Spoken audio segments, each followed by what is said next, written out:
My name is Christian von Koenigsegg. I'm 40 years old, and for half of my life I've been on the quest to be a leader in the hypercar industry, utilizing Swedish design combined with visionary technical solutions.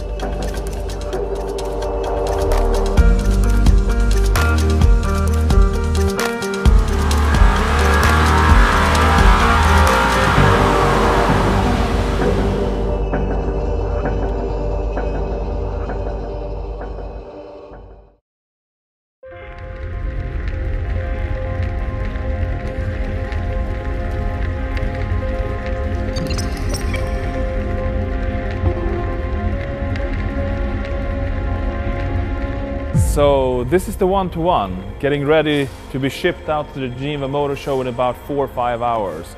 We've been pretty much working flat out day and night for the last couple of weeks to get to this point. So it's a great relief, even though we always kind of make it. It's always good to see that it's happening this time as well. So the one-to-one is our most extreme car ever created.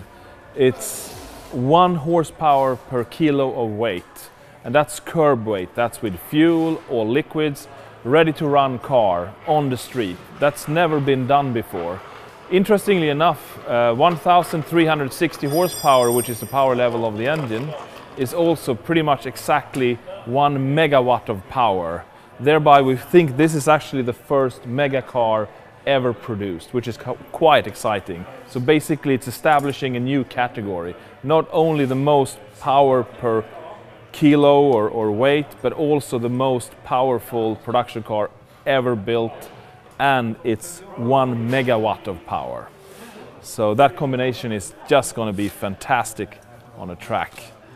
So it's very extreme when it comes to all the aerodynamic features.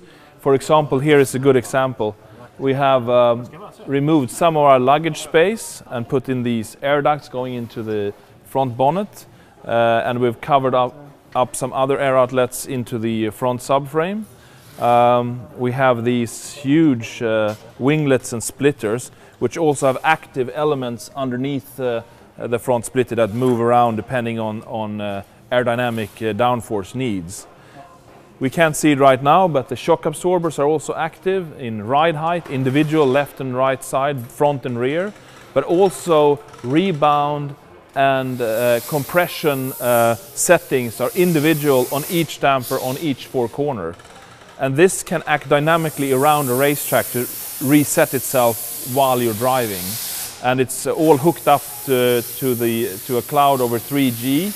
So our customers will be able to download data for different tracks and really have maximum performance in every given condition.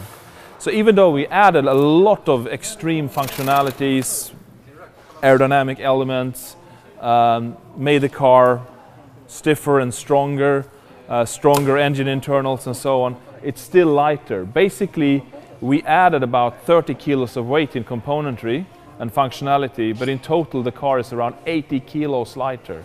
And even though this is the first development car and some of the components in the interior are prototype and a little bit heavier than the production versions, we're almost hitting the 1360 target already with this car in this show condition. And the production car following this car is estimated to be 30 kilos lighter than this, so that will actually probably be lighter than 1360 kilos as it looks like. So that's really, really fantastic.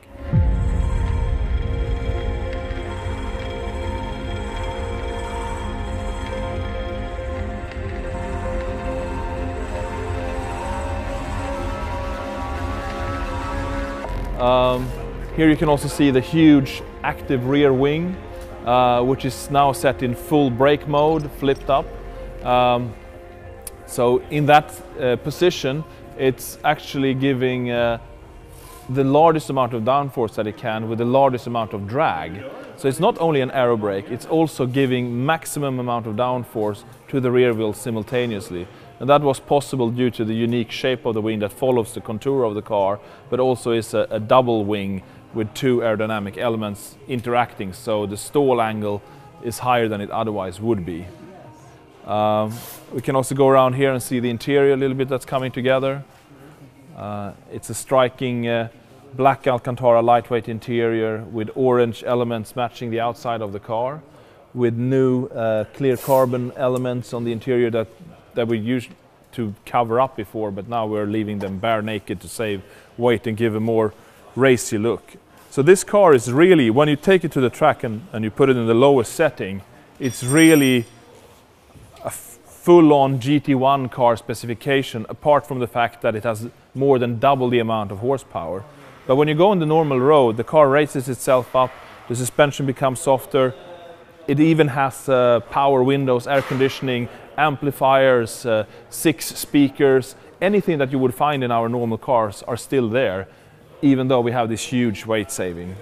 When we come to the back of the car, we can see this exhaust end piece, which looks similar to our normal ones, but it says 1-to-1 titanium, and we have new air outlets underneath here for greater gearbox cooling, and it's one of the world's largest 3D printed titanium pieces ever made.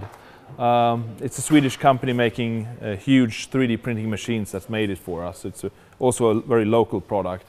We're also printing our variable turbine housings for the turbos that we developed for the car to have a huge power range.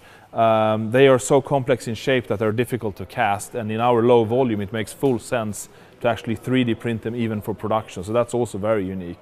And it makes it possible for us to have over 1,000 Newton meters of torque from under 3,000 RPM to up to 7,800 RPM. So the power curve and the range of available power over the registry of the RPM is just previously unmatched by any other car.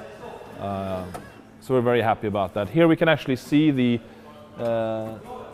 active suspension system. Here we have a hydraulic lifting system actuating on the springs on the rear, and then we have electric controls over compression and rebound damping here.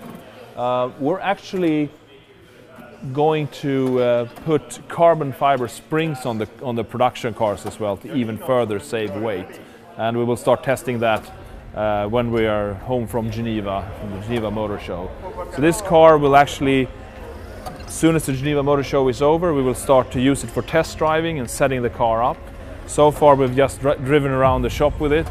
All driving with it before that has been virtual on the computers.